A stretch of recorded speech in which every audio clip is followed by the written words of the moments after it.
Now, under the new covenant, the Christian, you and I also have a special call to purity. You know why? Because we can defile the temple of God.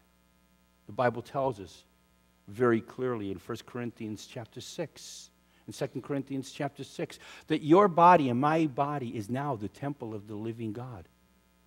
And it's not what goes into a man. Remember, Jesus said it's not what goes into a man that defiles him. It's what comes out of a man. Because from the heart proceed evil thoughts and drunkenness and murders and all of those things. And that's why the cleansing that we ultimately need when we are dealing with sin is getting to the root. And that's where pop psychology and therapy misses it. They don't get to the root. They get to the symptom. It's like mowing down a field of weeds but not pulling out the root. If you want to have victory over some area of sin, go to the root. Go to the heart of it. Don't just mow it. Go to the root of it.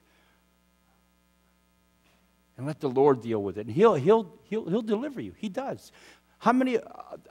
I know some of your stories. Some of us have been delivered for things that we never thought we could be freed of. We had somebody call the church this week, and bless their heart. You know, they wanted to know if we had a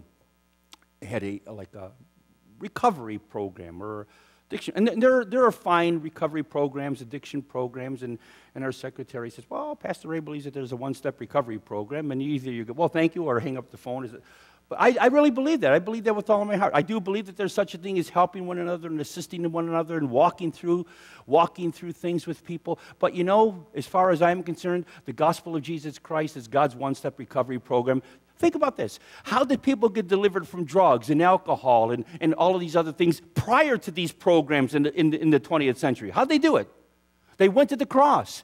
There is deliverance in the cross of Jesus Christ tonight. For you, for me, for anything. There is deliverance. And we can declare that with power. Because the preaching of the cross is the power of God unto salvation. Not only to forgiveness of sin, but from the debt of sin, from the power of sin. There's power in the cross of Jesus.